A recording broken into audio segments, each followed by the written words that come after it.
이것이 복음이다. 보라 교회다. 마태복음 16장 18절 말씀입니다. 또 내가 네게 이르노니 너는 베드로라. 내가 이 반석 위에 내 교회를 세우리니 음부의 권세가 이기지 못하리라. 아멘. 오늘이 어린이하고 어른 부모들이 함께 이렇게 예배드리는 그런 특별한 날이죠. 어린이한테도 중요한 거고 부모들도 중요한 거고. 근데 우리가 가만히 생각해 보면 주님에게서는, 하나님 아버지죠. 하나님 아버지에게서는 우리가 모두 다 어린아이예요. 그리고 신랑 되신 예수님에게서는 우리가 모두 다 신부예요. 그러니까 어린아이는 부모님을 의지하죠. 신부는 신랑을 의지하고 살죠. 그러니까 아내들은 남편을 의지하고 살게 되어 있습니다. 그러니까 아내가 남편을 의지하고 의존한다고 해서 뭐 잘못된 건 아니에요. 근데 남자가 이제 여자한테 의존하고 산다, 이거는 조금 문제가 있는 것 같아요. 그렇다고 해서 남자 여자 이렇게 구분하면 좀 안 되고, 요즘에는 제가 이제 말씀을 드리는 말씀 안에서는요, 예수님이 남자이십니다. 유일한 남자이셔요, 성경에서요. 나머지 모두 다 우리는 다 여자예요. 다 아내, 여자, 그리고 자녀입니다. 하나님 아버지는 한 분밖에 없고 우리는 모두 다 자녀예요. 그러니까 하나님 아버지를 인정하고 의존하고 사는 건 당연한 거고요, 또 신랑 되신 예수님을, 그 남편을 의존하고 사는 것은 당연한 겁니다. 우리 모두 다요. 그러니까 다 연약하다는 거죠. 그러니까 연약한 면에 있어서는 부모라고 이렇게 인정하는 날보다는 부모의 날도 역시 우리도 어린아이다. 그러니까 어린이날이 맞습니다. 모두 다 어린이날이 맞아요. 주님 안에서는요. 그러니까 누가 부모의 날이다 이렇게 할 수 없죠. 왜냐하면 부모님은 하나님밖에 안 계시니까. 그러니까 우리는 모두 다 자녀잖아요. 그러니까 우리는 어린이가 맞습니다. 어린아이다. 이렇게. 이사야 53장 5절 말씀에는 주님이 찔리심은 우리의 허물 때문이요 주님이 상하심은 우리의 죄악 때문이라. 주님이 징계를 받음으로 우리가 평화를 누리게 되었고 주님이 채찍에 맞음으로 우리가 나음을 받았도다 그랬습니다. 고린도서 6장 2절 말씀이요, 보라 지금이 은혜 받을 만한 때요 보라 지금이 구원 받을 만한 때다. 그러니까 지금입니다. 예수님은 성령으로 잉태하셨습니다. 그리고 유월절 어린 양 예수님이 우리를 위해 죽으셔서 우리가 모두 다 구원을 받게 되었습니다. 예수님이 침례 받으실 때 우리의 모든 죄가 넘어갔죠. 그리고 예수님이 이제 침례를 받으시고 광야에 가셔서 우리의 이 땅에 있는 모든 죄가 세 가지에 걸려 있습니다. 육신의 정욕, 안목의 정욕, 이생의 자랑. 그러니까 먹음직, 보암직, 탐스럽게 하는 이 세 가지에 걸려 있습니다. 이게 선악과 죄입니다. 이것을 광야에서 이기셨습니다. 마귀에게. 그러니까 인간은 마귀에게 시험받아 넘어졌고 인간이 승리하도록 예수님께서 승리해 놓으셨습니다. 그래서 이제 귀신도 쫓아내면서 병을 고치시면서 3년 반 동안 아버지의 일을, 천국 복음을 증거하시다가 십자가 달려 돌아가시면서 우리의 죽음까지도 이미 이기셨습니다. 그래서 우리는 죽을 수도 없다. 그러니까 한 번 죽으면 다시 태어나죠. 거듭난다는 얘기입니다. 거듭나게 되면, 물과 성령으로 거듭나게 되면 다시는 죽지 않습니다. 그 말은 영적으로 다시 죽지 않는다 이런 말입니다. 그러나 한 번 태어나지 않으면 두 번째 또 죽습니다. 그것이 둘째 사망이라 그럽니다. 이것은 지옥에 가는 사망이라 그러죠. 우리가 이 땅에 죽는 것은 한 번 죽는 것이죠. 그러나 다시는 죽지 않죠. 이것은 한 번 죽는다 그러면 다시는 죽지 않는다라는 얘기고요. 한 번 죽었는데 또 한 번 죽는다, 이건 두 번째 사망이라 그래요. 이건 죽는다, 이것은 진짜 죽는다, 영원히 죽는다, 지옥 간다, 이렇게 말하는 것입니다. 그래서 우리는 거듭나셔야 된다. 땅에서 태어난 사람이 하늘로서 다시 태어나야 된다, 거듭나야 된다, 이렇게 성경은 우리에게 가르쳐주고 있습니다. 예수는 그리스도시고 또 어제나 오늘 영원토록 동일하신 예수는 그리스도가 되신다. 히브리서 13장 8절에 말씀하고 있습니다. 고린도전서 1장 10절 말씀에는요, 같은 말을 하고 같은 생각을 품고 같은 마음을 가지고 그리고 같은 판단력, 하나님의 뜻 안에서 같은 생각을 가지고 뜻을, 같은 판단을 가지고 살아야 된다라는 그런 말씀했습니다. 사도행전 4장 12절 말씀에는 예수 그리스도는 우리에게 오직 구원자가 되셔서 다른 이름으로는 우리에게 구원받을 만한 이름을 주신 적이 없다. 예수님만 길이요 진리요 생명이 되신다, 이렇게 말씀합니다. 갈라디아서 2장 20절 말씀 보니까 내 믿음으로 살지 말고 그리스도의 믿음으로 살아야 된다. 이러면 변함이 없을 것이다. 내 믿음으로 살면 사람이 자꾸 변하죠. 변해도 또 말씀을 듣고 변해도 또 기도해야 하는 이유는 인간이 그렇기 때문에 그렇습니다. 그래서 날마다 말씀을 듣고 기도함으로 하나님 앞에 점점 전진해서 나가는 것입니다. 이게 신앙생활이라고 하는 거예요. 네. 그러니까 우리는 연약하죠. 연약한 것을 나무랄 수는 없습니다. 왜냐하면 연약하니까, 인간은 누구나 넘어질 수 있고 연약하니까. 그럼에도 불구하고 주님 앞에 나오는 것을 어린아이 신앙이라 그럽니다. 그것이 겸손한 신앙이라 그러는 거예요. 교만하면 안 나오겠죠. 교만하면 뭐 계속 거부하겠죠. 그래서 교만합니다. 자기가 어른으로 살겠다는 얘기거든요. 근데 성경은 교회가 어린아이 교회라 그러지 어른의 교회라고 말하지 않습니다.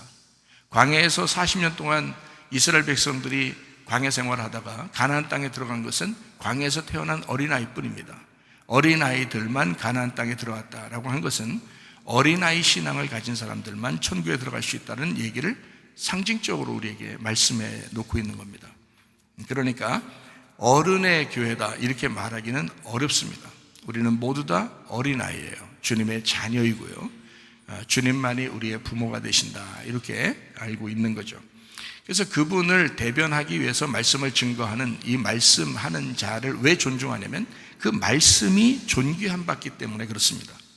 말씀이 존귀하기 때문에 그 말씀을 받들어야 되니까, 그래서 그 말씀을 보존하고 받들고 보호해야 되니까 그 말씀을 전달해 주는 사람을 이렇게 지켜주는 거죠. 옛날에 보면 왕의 사신이라고 하는 게 있습니다.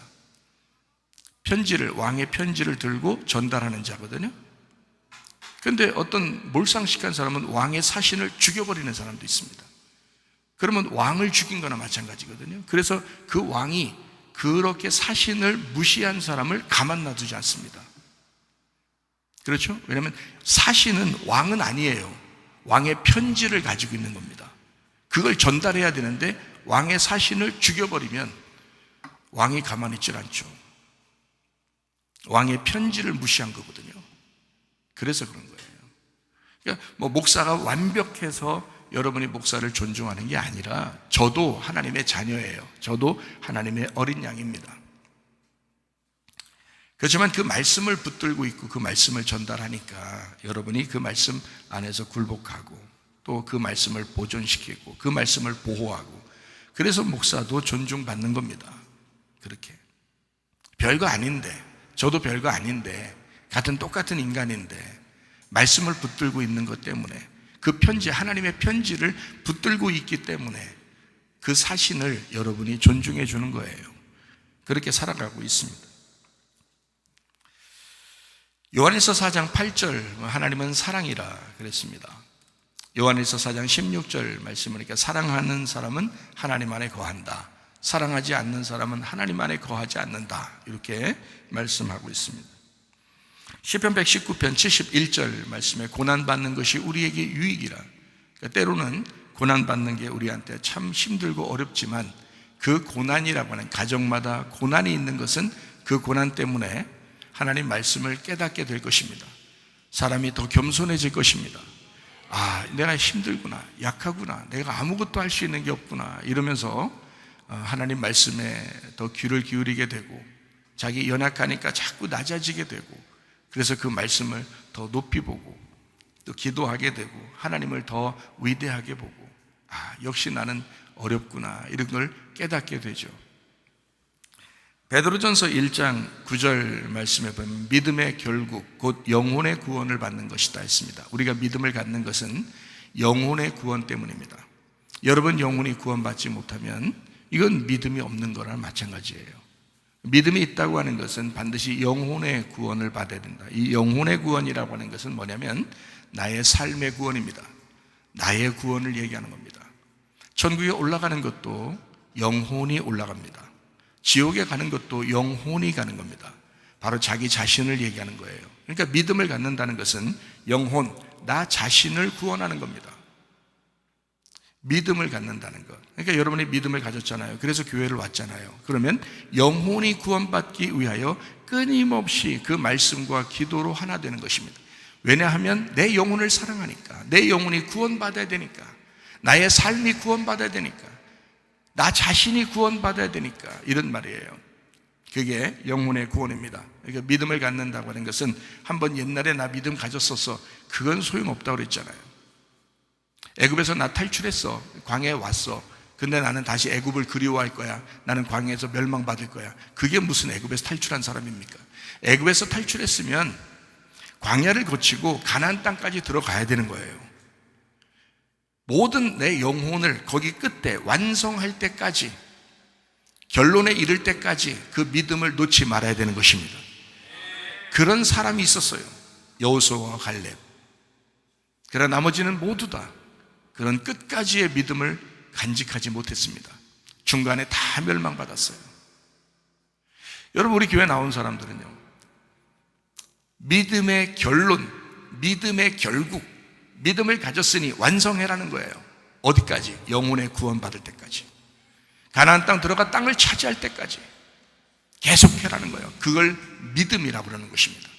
믿음이 있었던 걸로 착각하는 사람들이 꽤 많습니다. 그러나 믿음의 결론은 영혼의 구원받을 때까지입니다. 그래서 여러분이 교회를 무시할 수 없는 거고 목회자를 무시할 수 없는 거예요. 왜냐하면 자기 영혼이 죽을 때까지 끝까지 그 믿음을 유지해야 되기 때문에 그렇습니다. 그 믿음을 유지해야 되니까 말씀을 받는 거예요. 그 믿음을 유지해야 되니까 말씀 듣고 예배하고 영과 진리로 예배하는 사람이 돼서 하나님이 찾아오는 사람이 되려고, 그렇게 자기 자신을 그렇게 구원받게 하려고 하는 그 자기를 사랑하는 모습이에요. 그게 자기를 사랑하지 않는 사람은 교회를 무시할 것입니다. 자기를 사랑하지 않는 사람은 자기 영혼이 어떻게 돼도 상관이 없다고 생각하는 사람이기 때문에 목회자를 무시할 것입니다. 그것은 자기 영혼을 결국에는 무시하는 것이고 지옥에 데리고 가는, 믿음이 없었던 것이 증명되는 사람이다. 광야까지 나왔지만 광야에서 결국 멸망하는 사람이 될 것이다. 그래서는 안 된다. 우리는 광야를 지나 요단강을 건너 가나안 땅에 입성하여 거기서 또 멸망받지 아니하고 땅을 차지하고 그 가나안 땅에서 행복하게 살아가는 가정들 되시기를 바랍니다. 잠언 17장 3절 말씀입니다. 도가니는 은을, 풀무는 금을 연단하거니와 여호와는 마음을 연단하시느니라. 참 놀랍죠. 하나님은 마음을 연단하신대요. 그래서 여러분 어려움이 있는 겁니다. 여러분 가정에 여러분이 영 고난받는 거 있죠, 힘든 거 있죠, 괴로운 거 있죠. 왜 그럴까요? 하나님이 여러분을 연단시키는 겁니다. 질병을 통해서 연단합니다. 가정의 문제를 통해서 연단합니다. 이런저런 문제를 통해서 연단합니다. 왜냐하면 하나님이 여러분을 마음을 연단하고 싶어 했습니다. 마음을 갈아엎기 위해서요. 마음을 깨끗하고 좋은 밭을 만들기 위해서입니다. 그래야 그 안에 씨가 심겨지고 열매를 맺기 때문에 그런 거죠. 마음을 농사하는 거예요. 하나님이 농사하는 거예요. 뭘로 농사해요? 말씀으로 농사하는 겁니다. 잠언 18장 1절 말씀이요, 무리에게서 스스로 갈라지는 자는 자기 소욕을 따르는 자라 온갖 참 지혜를 배척하느니라. 왜 여러분 함께 모이라고 하는지 아십니까? 함께 모이는 것을 교회라고 그럽니다. 왜 함께 모이라고 그러는지 알아요? 자기 혼자 있으면 자기가 혼자 왕이거든요. 함께 모이면요, 자기가 왕됨을 포기하는 거거든요. 그래서 그걸 겸손이라 그러는 거예요. 함께 모이는 거를. 모이면은 다 기분 좋은 사람들만 있나요? 여기에? 그렇지 않죠. 그렇지 않은데도 모이라고 자꾸 주님은 그러십니다. 왜냐하면 너도 깎여 나가야 되니까, 너도 가루가 돼야 되니까, 그래서 한 덩어리가 돼야 되니까 너도 죽어야 할 게 있으니까. 그래서 함께 다 죽자. 하나님의 말씀으로 다 죽자. 물이 떨어질 때 그 가루가 하나로 뭉쳐지자. 한 가루 한 가루가 뭉쳐져서 한 생명의 빵이 되자. 그게 성문교회입니다. 여러분과 제가 이렇게 모여야 하는 이유입니다. 혼자 있으면요, 혼자 예배 드린다고 하지만 사실 그게 교만입니다. 자기가 혼자 왕이거든요. 아무도 자기를 책망할 사람이 없거든요. 아무도 자기를 가루를 만들어 줄 사람이 없어요. 자기를 만들어 주는 말씀이 없어요. 자기를 가루가 되면 서로 모여야 되는 거예요. 그래서 이 교회를 형성하는 겁니다. 그거를 교회라 그러는 거예요. 그래서 한 명을 교회라고 하지 않아요, 성경에서는. 부름받은 모임을 교회라 그러는 것입니다. 그러니까 여러분과 제가 교회 되려고 해야지, 교회 한 번 갔다가 집에 가서 교회 안 되고 혼자 그냥 교회라고 주장하고, 그건 아니란 말이에요. 교회는 모이는 것입니다. 모여서 내가 죽는 거예요. 그래서 서로 하나가 되는 것입니다. 이걸 교회라 그래요. 아주 간단합니다. 교회. 근데 그게 쉽나요? 안 그렇죠. 안 쉽죠. 안 쉬우니까 계속 말씀 들으라는 거예요. 죽을 때까지 그게 필요하니까 계속 영혼의 구원을 받으라는 거예요. 말씀을 듣고 네 삶이 오늘 구원받아야 된다는 거예요. 네가 오늘 죽어야 된다는 거예요. 날마다 죽어야 된다는 거예요. 그렇게 영혼이 구원받으면서 가나안 땅까지 가야 된다는 거예요. 그게 교회 생활입니다. 쉽지 않죠. 혼자 살아간다고 그게 얼마나 어려운 겁니까? 그건 거의 불가능합니다. 혼자 살아가면서 자기가 교회 된다는 것은 불가능합니다. 그래서 그걸 불가능하다, 그건 자체가 교회가 아니고 교만이야. 그래서 교회가 돼야 돼 하고, 교회는 이런 거야 라고 가르쳐 주는 겁니다, 성경에서. 마태복음 16장 18절 말씀입니다. 또 내가 네게 이르노니 너는 베드로라. 내가 이 반석 위에 내 교회를 세우리니 음부의 권세가 이기지 못하리라. 무슨 말이에요? 내 교회를 세우겠대요. 그러면 각자를 어떻게 만들겠다는 거예요? 한 덩어리로 만들겠다는 겁니다. 서로 모이게 만들겠다는 겁니다. 자, 모이게 어떻게 한다는 거예요? 자, 모이게 만들겠다는 말이 무슨 말이에요? 예수님이 그 모이는 교회가 얼마나 중요하면, 예수님이 자기가 어떻게 하냐면, 내가 죽을게. 내가 먼저 죽을게. 죽고 너희들 하나가 되게 만들게. 교회로 만들게. 이 말이거든요. 이 말은요, 죽기 전에 한 얘기입니다. 이 말은 예수님이 죽기 전에 한 얘기예요. 그래서 내 교회를 세울게 그러는 거예요. 내가 죽어야 세워지는 거야. 내가 죽어야 너희들 교회가 세워지는 거야. 그게 핏값으로 사신 교회야 라는 말이거든요. 예수님 죽지 않으면 교회 안 세워집니다. 그럼 이 교회가 얼마나 중요하길래 예수님이 자기가 목숨을 버려 죽을 때까지 자기가 죽어야 교회가 세워진다고 그렇게 주장하겠어요? 얼마나 교회가 중요하냐. 자기가 죽어야 세워진다는 거예요. 그러기 전에는 교회가 안 세워진다는 거예요. 그래서 성경에 그 전에는, 예수님이 죽기 전에는 교회라는 말을 안 씁니다. 그냥 이스라엘 백성들, 하나님이 선택해서 그냥 이스라엘 백성들, 이건 선민이야, 선택받은 백성이야 라고 주장하는 거죠. 모든 인류 가운데 하나님의 교회를 세우겠다는 그런 말을 하지 않습니다. 예수님이 죽어야 세워지는 게 교회니까. 이제 예수님은 죽으셨어요. 교회는 세워졌네요. 가만 놔두시겠습니까, 하나님이? 포기하지 않죠. 끝까지 갑니다. 주님 목숨 걸고 교회를 세우셨기 때문에 이거 끝까지 갑니다. 무시하는 사람, 교회를 미워하는 사람, 계란으로 바위치기입니다. 안 돼요. 진짜 교회는 안 무너집니다. 여러분, 주님이 자기 목숨으로 교회를 세웠는데 자기 혼자 떨어져 나가는 거예요. 계란으로 바위치다가 안 되니까 떨어져 나가 죽는 겁니다. 음부의 권세가 이기지 못하도록 교회를 만드셨기 때문에, 자기 목숨 걸고 교회를 만들었으니까 이 교회를 가만 놔두지 않습니다. 주님이 함께하는 교회가 바로 그런 교회입니다. 얼마나 감사해요.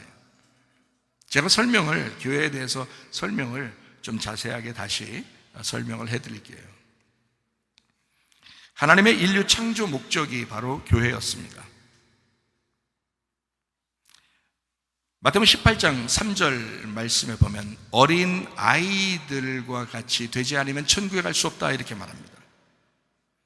어린아이 같은 겸손한 교회를 만들겠다라는 말입니다.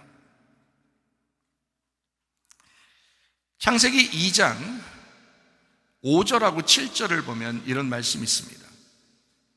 여호와 하나님이 땅을 갈 사람이 없어서 하나님이 인간을 만들어야 되겠다라고 5절에 말씀하고, 그 갈 사람이라는 것은 농사, 아바드라는 농사라는 단어고요. 이 농사라는 단어는, 아바드라는 단어가 예배한다라는 단어입니다. 이 아바드가.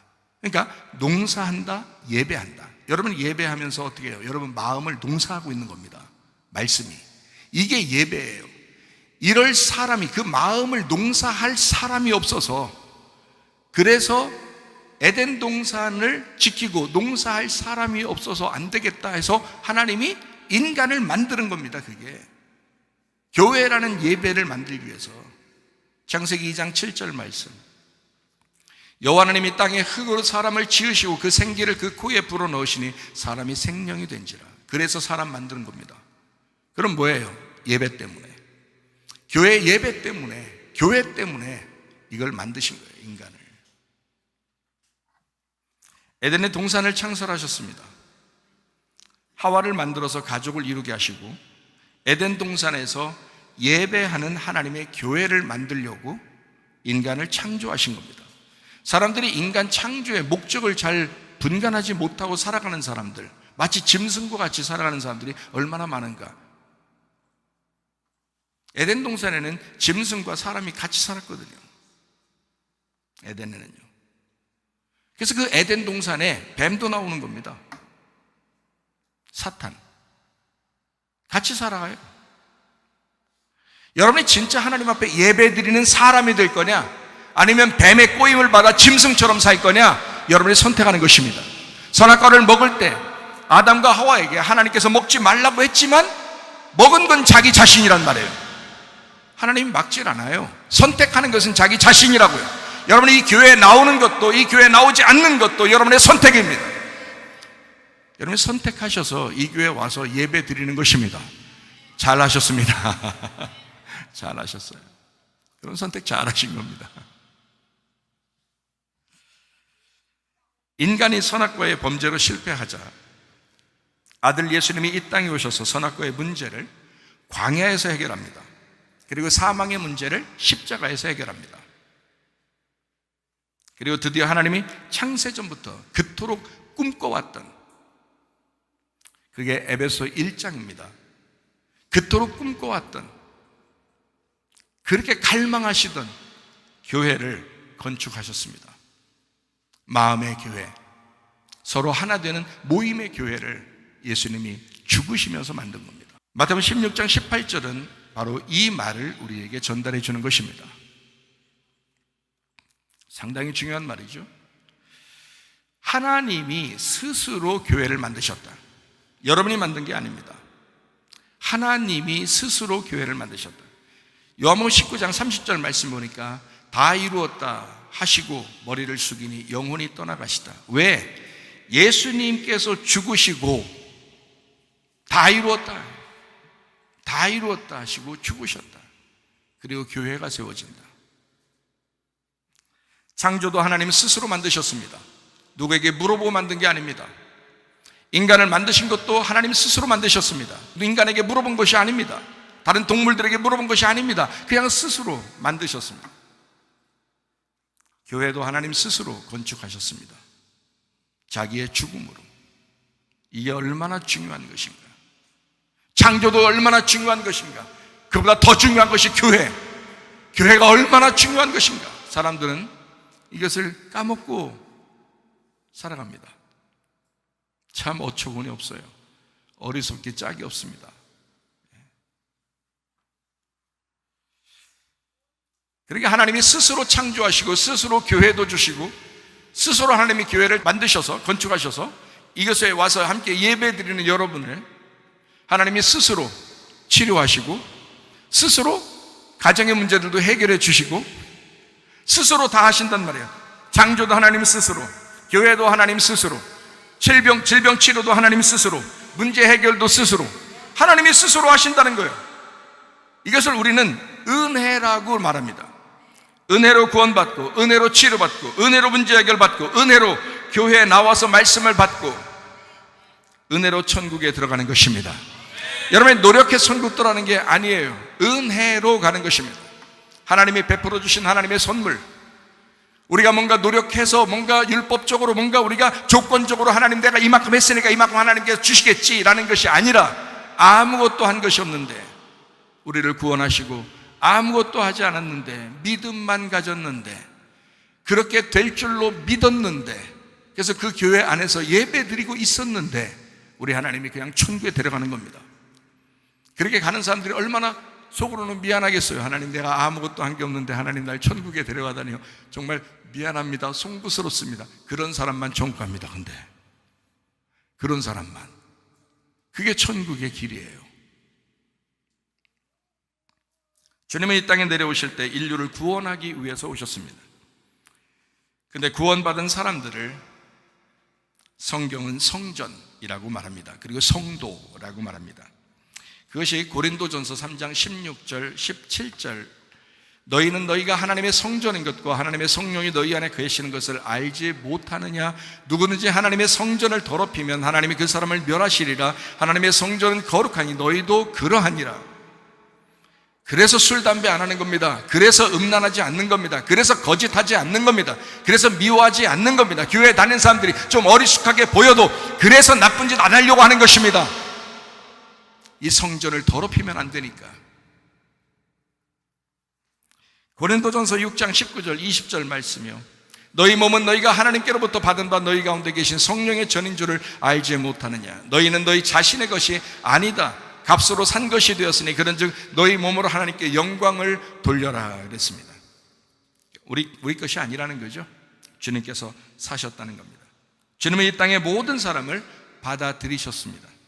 주님이 십자가를 지시고 부활하실 때는 성령에 의해서 교회가 세워집니다. 이게 누가복음 24장 그리고 사도행전 2장에 잘 나타나 있습니다. 주님이 십자가 지신 목적이 거기에 있었습니다.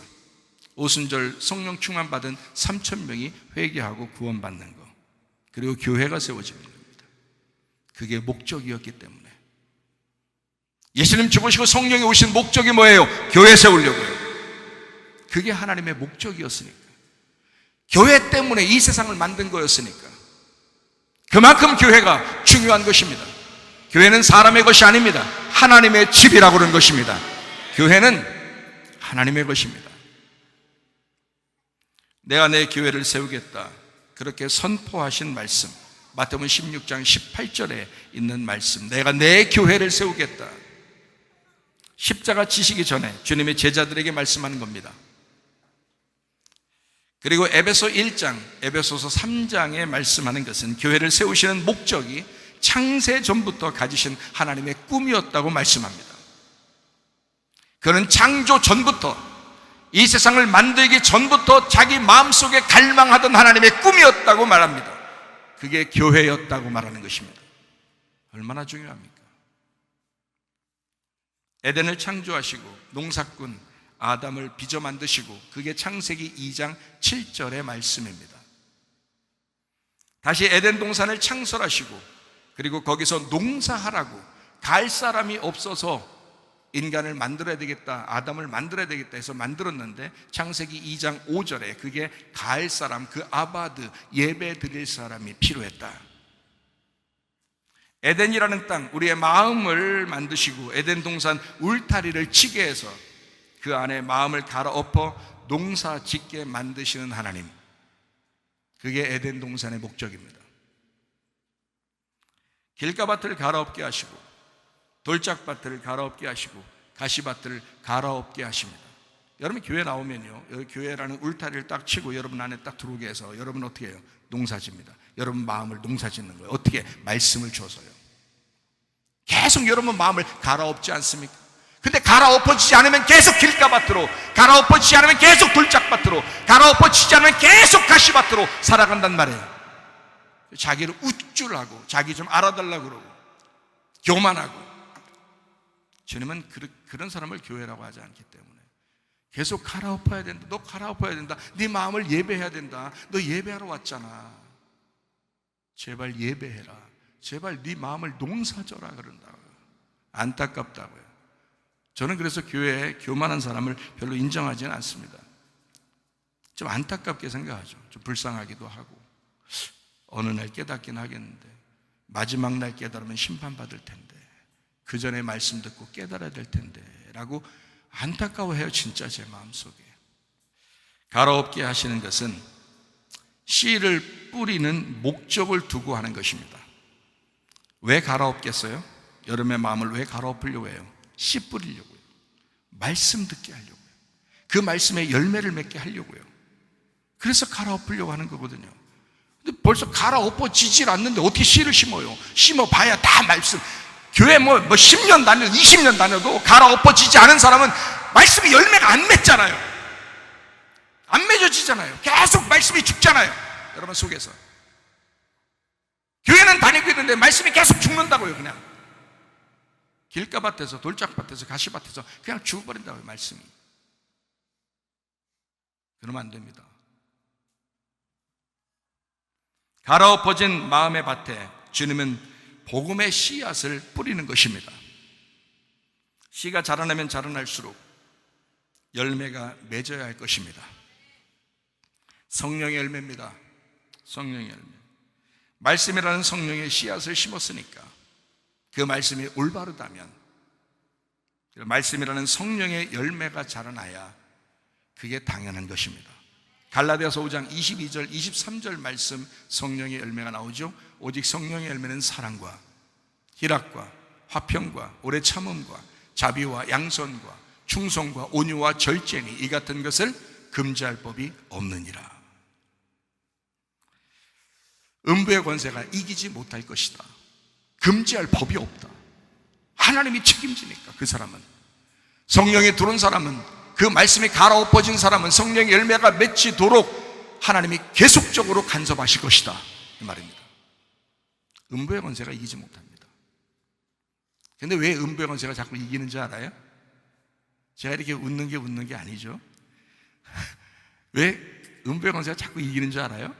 여러분이 그 음부에 딱 맞는 사람이기 때문에 그렇습니다. 그래서 갈아엎어지질 않았어요.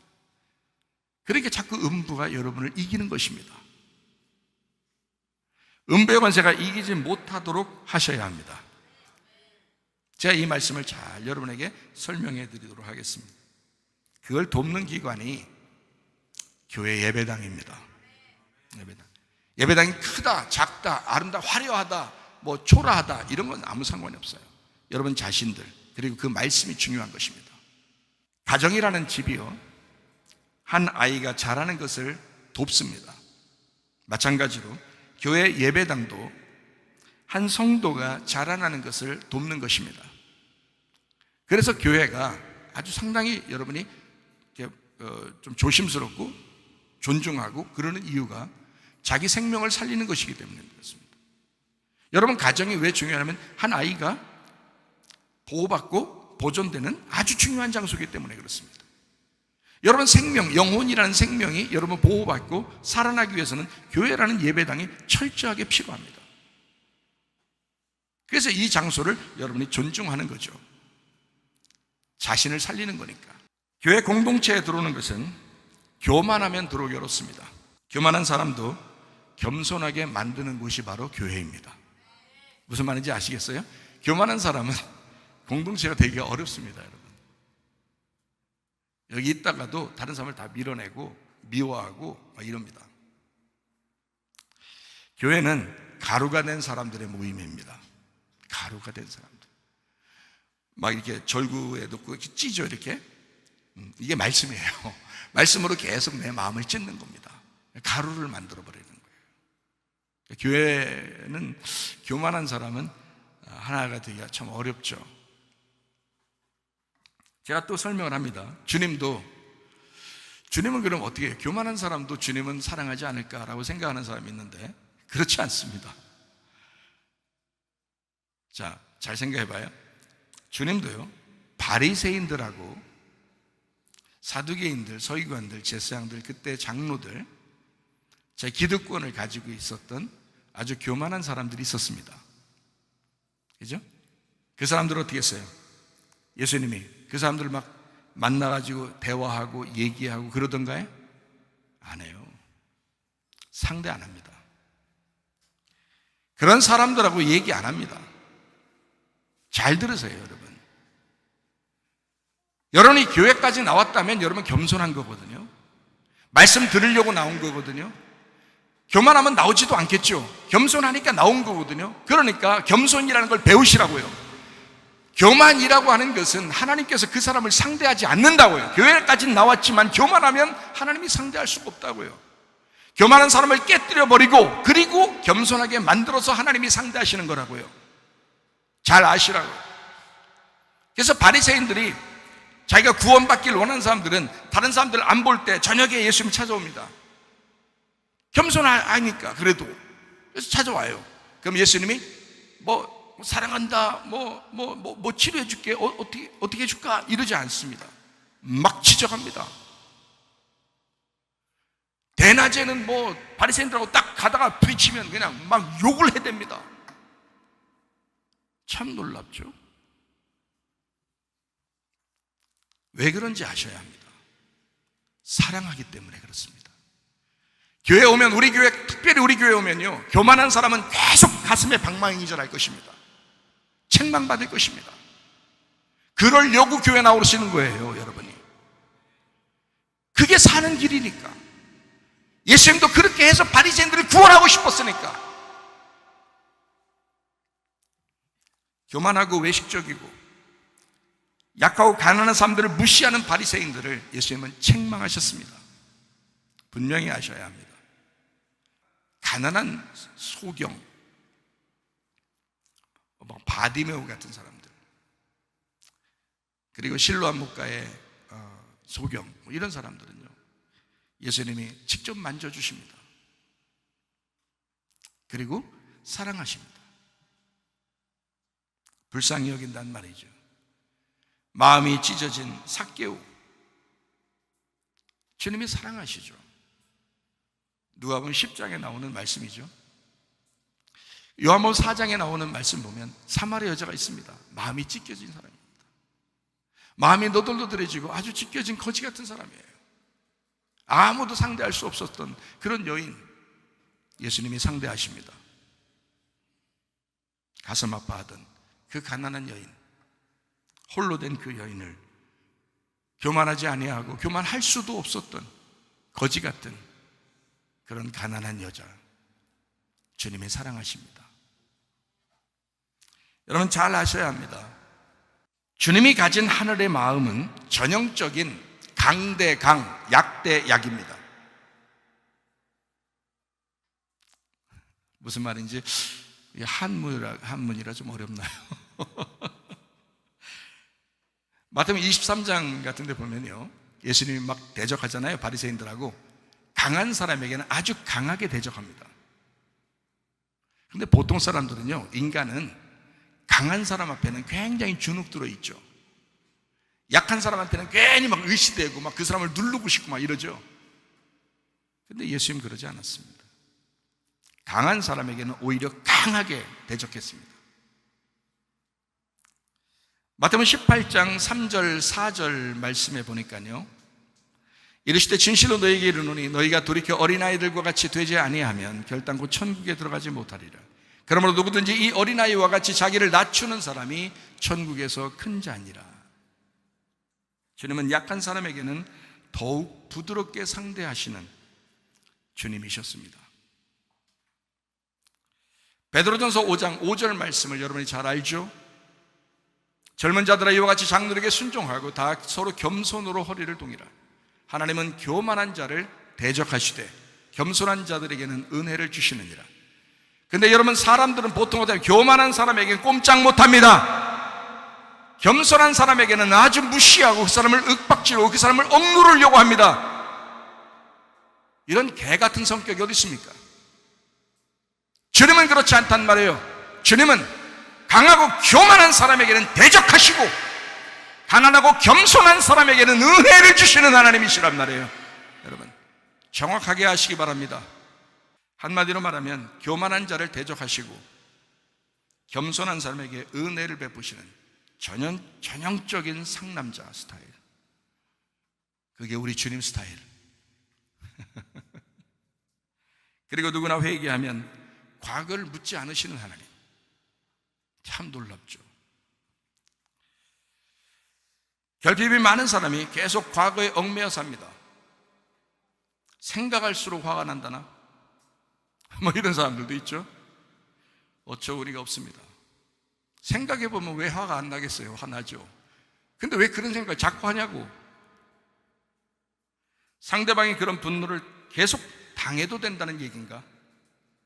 자기가 화났으니까 누군가에게는 화풀이를 할 거 아니에요. 그럼 상대방은 굉장히 막 억눌림 당하고 기분 나쁠 거 아닙니까? 여러분 잘 들으세요. 교만한 것과 사탄은 동일합니다. 마태복음 16장 23절 말씀하고 누가복음 22장 3절의 말씀에 보면 베드로하고 가룟 유다가 나오는데 그 사람들도 예수님을 따라다니던 제자들이었는데요, 사탄이 들어가니까 교만해집니다. 사탄이 들어가니까. 사탄은 원래 미워하고 죽이고 살인하는 자가 사탄이라고 요한복음 8장 44절에 말씀하고 있습니다. 원래 살인자가, 원래 미워하는 자가 마귀다, 이렇게 성경은 말씀합니다. 미움은 사탄 역사입니다. 교만한 사탄을 인정해 줄 수 없다는 겁니다, 성경에서는. 그래서 교만한 사람을 교회에서는 인정할 수가 없습니다. 어쨌든 교만한 사람을 갈아엎게 해서 겸손한 사람을 만드는 곳이 바로 교회입니다. 여러분이 교회에 와서 예배 드릴 수 있는 것은 여러분이 겸손하기 때문인 거예요. 교만은 사탄이 시키는 겁니다.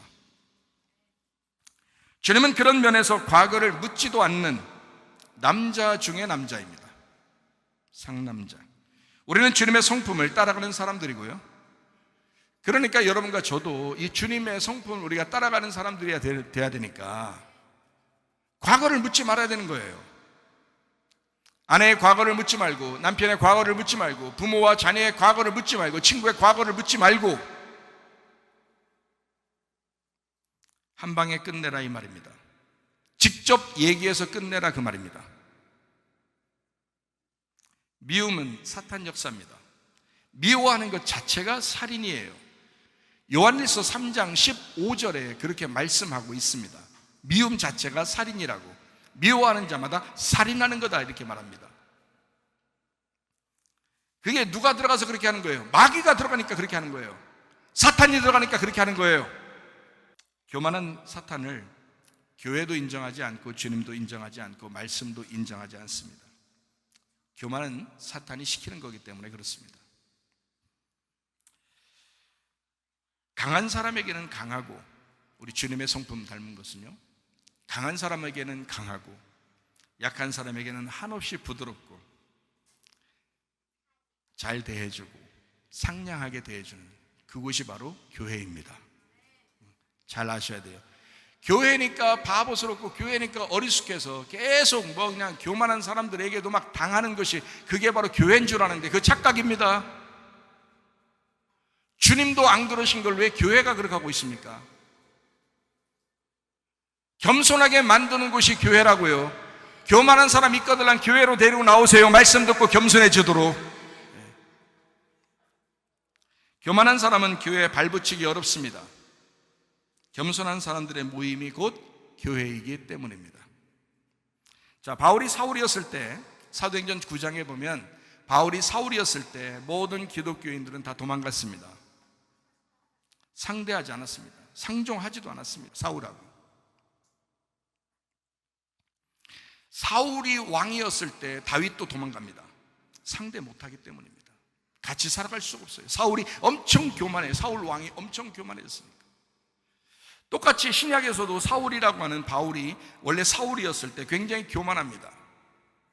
기독교인들이 다 상종하지 않고 도망갔습니다. 교만한 사람하고 상종한다는 건 그건 아주 잘못이에요. 주님이 직접 상대하셔서 사울이라고 하는 청년의 눈을 멀게 했습니다. 그리고 겸손하게 만듭니다. 아무것도 안 보이니 뭐 어떻게 해요? 질질 끌려다니죠, 뭐 사람들에게. 사람을 의지하지 않으면 한 발자국도 움직일 수 없는 사람을 만들어 겸손하게 만들어 사역자로 쓰신 겁니다.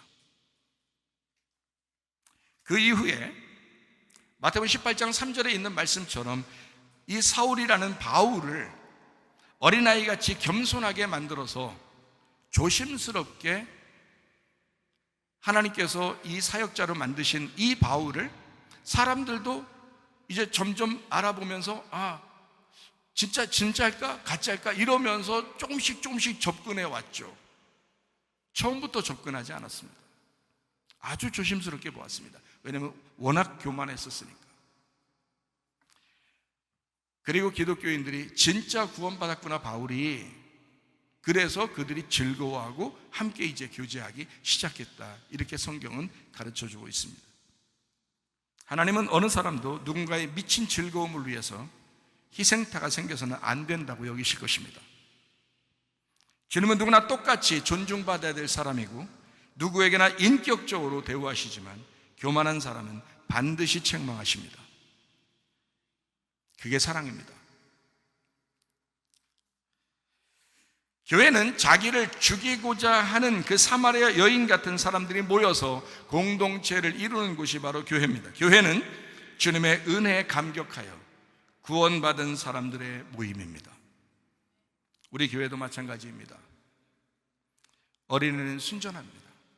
어린아이는 순진하고 순결하죠. 어린아이들을 보세요. 얼마나 순진한지. 어린애는 자꾸 배우려고 그럽니다. 이게 뭐야? 이게 뭐야? 하여튼 이게 뭐야를 엄청 많이 합니다. 왜 그래요? 너 자꾸 왜 이게 뭐야라고 하지 마세요. 왜 그래? 왜 아이가 그러는 거예요? 이게 뭐야? 이게 뭐야? 왜 그래요? 배우려고 그러는 거예요. 자꾸 배우고 싶으니까 그러는 거예요. 엄마라는 단어를, 아빠라는 단어를 10,000번 이상 들어야 엄마, 아빠라는 단어를 사용한다 그러죠. 그만큼 들었기 때문에 사용할 수 있어요. 배우려고 하는 것입니다. 그렇게 순진하고 그렇게 배우려고 하는 어린 아이들을 사람들도 칭찬해 주고 그리고 상대해 주려고 하죠. 그런데 반대로 교만한 어린아이는 잘못 자라난 어린아이입니다.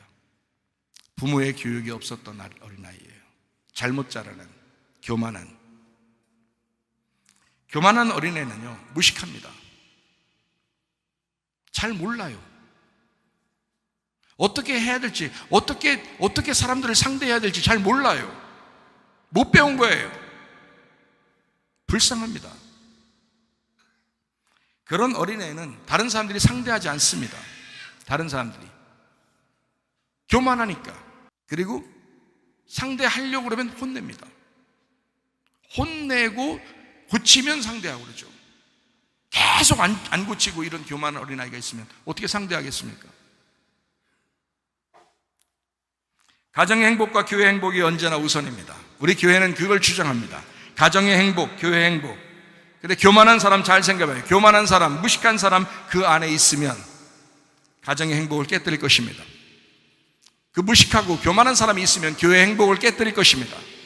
자기 자신도 무너지는 거예요. 행복이 없어요.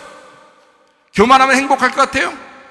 다른 사람이 다 여러분 굴복하고 뒤에서 욕하면 그거 행복할 것 같아요? 아니에요. 마귀 역사입니다. 자기도 불행해지고 다른 사람도 불행하게 만드는 마귀 역사예요. 마귀는 교만한 사람 본인도 괴롭히고 주변 사람들도 괴롭힙니다. 다른 건 몰라도 교만하지는 마시기 바랍니다. 그래야 은혜 받는 거예요. 다른 건 몰라도. 주님의 은혜를 받으려면 겸손해야 합니다. 주님은 교만한 자를 대적하신다고 베드로전서 5장 5절에 말씀합니다. 주님은 겸손한 사람에게 은혜를 베푸신다 그랬습니다. 은혜 받는 최고의 방법이 뭔지 아십니까? 겸손하게 경청하는 것입니다.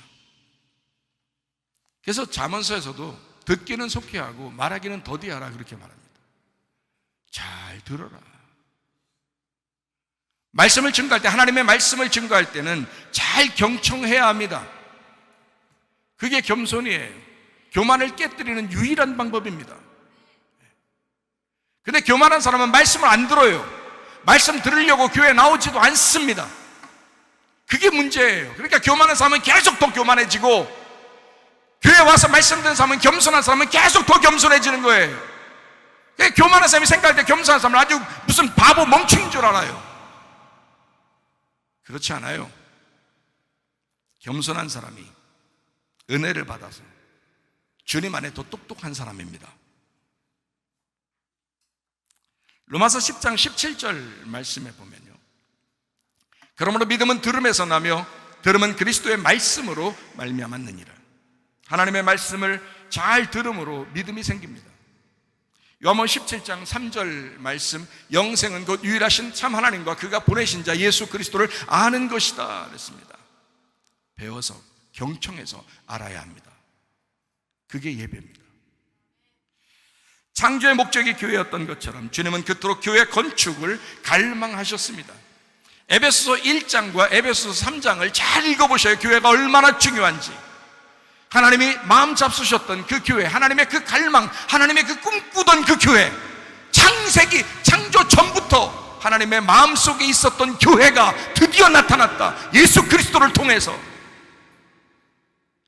교회가 얼마나 중요한지 사람들은 잘 모릅니다. 대충 자기들이 가면 가고 안 가면 안 가는 그런 곳이 바로 교회인 줄 알아요. 착각입니다. 교회는 하나님의 집이에요. 하나님의 가정입니다. 나의 영혼을 살리고 내 생명을 천국까지 보호하면서 인도하는 곳입니다. 그게 교회입니다. 참 철저해야 되겠죠. 교회는 그리스도의 몸이며 그리스도의 생명을 뛰게 하는 심장입니다. 그게 교회입니다. 주님 중심의 믿음, 말씀 중심의 믿음도 모두 교회 중심의 삶을 위해서 존재하는 겁니다. 성경의 핵심은 교회에 있기 때문입니다. 교회 때문에, 교회 만들려고 너 주님 중심 살아야 돼, 말씀 중심 살아야 돼, 예배 잘 드려야 돼. 왜 그런지 알아요? 교회 만들려고. 교회가 그리스도의 신부가 되니까. 창세기의 창조는 창세기 1장에 나오죠. 어린 양의 혼인잔치 요한계시록 19장에 나오죠. 신부가 된 새 예루살렘으로 완성되어 끝을 맺습니다. 이게 성경입니다. 요한계시록 21장, 22장으로 끝납니다. 성경의 핵심입니다. 목적이 그리스도의 몸 된 교회, 어린 양의 신부 만들기에 있었습니다. 그게 성경입니다. 여러분은 교회 나와서 다른 일반 서적을 배우는 게 아닙니다. 일반 교양을, 일반 문화를 배우려고 교회 나오는 것이 아닙니다. 하나님 말씀을 배우려고 하는데 이 말씀의 핵심이 교회였던 겁니다. 이 성경의 목적이, 우리 인간 창조의 목적이 교회였던 겁니다. 교회 만들려고. 어린 양의 신부 만들기, 그리스도의 몸 된 교회 만들기. 주님은 교회를 세우기 위해서 십자가를 지셨습니다. 하나님의 피로 사신 교회. 사도행전 20장 28절 말씀입니다. 여러분은 자기를 위하여 또는 온 양떼를 위하여 삼가라. 성령이 그들 가운데 여러분을 감독자로 삼고, 저 같은 사람입니다. 왜 목사를 세운 줄 아십니까? 왜 감독, 장로, 목사를 세우는 줄 아십니까? 자기 피로 사신, 하나님이 자기 피로 사신 교회를 보살피게 하셨느니라. 자기 피로 사신 교회를, 자기의 생명과 동등한 교회를 포기하시겠습니까? 우리 주님이 절대 포기하시지 않습니다. 마태복음 16장 18절 말씀입니다. 음부의 권세가 이기지 못하도록 보존하신다. 이것이 하나님이 피로 사신 교회입니다. 말씀이 살아있는 교회. 마태복음 18장 3절부터 5절까지의 말씀, 어린아이들과 같이 되지 않으면 천국에 들어갈 수가 없다. 그러므로 어린아이와 같이 자기를 낮추는 사람이 천국에서 큰 자니라. 누구든지 내 이름으로 이런 어린아이 하나를 영접하면 곧 나를 영접하는 것이다. 어른을 영접하라는 얘기가 아닙니다. 어린아이를 영접해라. 겸손하고 가난해진 어린아이를 영접해라. 어린아이 같은 교회는 영원히 존재할 것입니다. 천국에서 영원할 것입니다. 룻기서 2장 3절 말씀 하나 보고 마치도록 하겠습니다. 룻기서 2장 3절 말씀에 보면 룻이 가서 베는 자를 따라 밭에서 이삭을 줍는데 우연히 엘리멜렉의 친족 보아스에게 속한 밭에 이르렀더라. 이 룻이 보아스 만난 건 우연이 아니었습니다. 우리의 만남은 우연이 아닙니다. 부모에게 자녀가 태어나는 것은 우연이 아닙니다. 자녀가 그 부모를 만난 것도 우연이 아닙니다. 남편과 아내의 만남도 우연이 아닙니다. 성도와 성도의 만남도 우연이 아닙니다. 하나님의 섭리입니다. 하나님의 계획입니다. 그게 교회입니다. 찬양하겠습니다. 하나님께서는 우리의 만남을 계획해 놓으셨네. 우린 하나 되어 어디든 가리라. 주 위에 서라면 무엇이든 하리라. 당신과 함께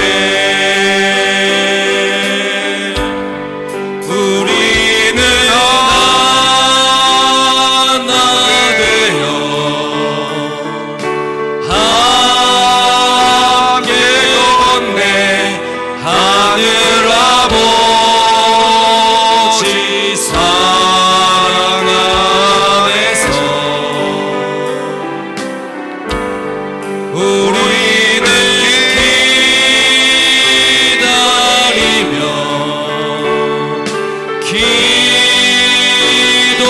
기도하네.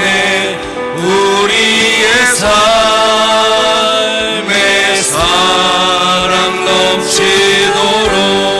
우리 한번 기도하겠습니다. 하나님 앞에 기도합니다. 하나님, 그리스도 예수 안에서 우리가 하나 되게 하옵소서. 가정이 하나 되게 하옵소서. 교회가 하나 되게 도와 주시옵소서. 겸손한 주의 사람들이 되게 하옵소서. 주님 앞에 기도합니다. 우리 하나님 아버지여, 사랑과 은혜를 감사를 드립니다. 하나님 아버지, 하나님 앞에 감사하며 기도합니다. 하나님 아버지, 가정이 하나 되게 하옵소서. 교회가 하나 되게 도와 주시옵소서. 주의 뜻대로 살다가 주님 만나게 도와 주시옵소서. 우리 하나님 겸손하게 만드시사 공동체의 가정, 공동체의 교회가 되게 하옵소서. 다 같이 찬양합니다.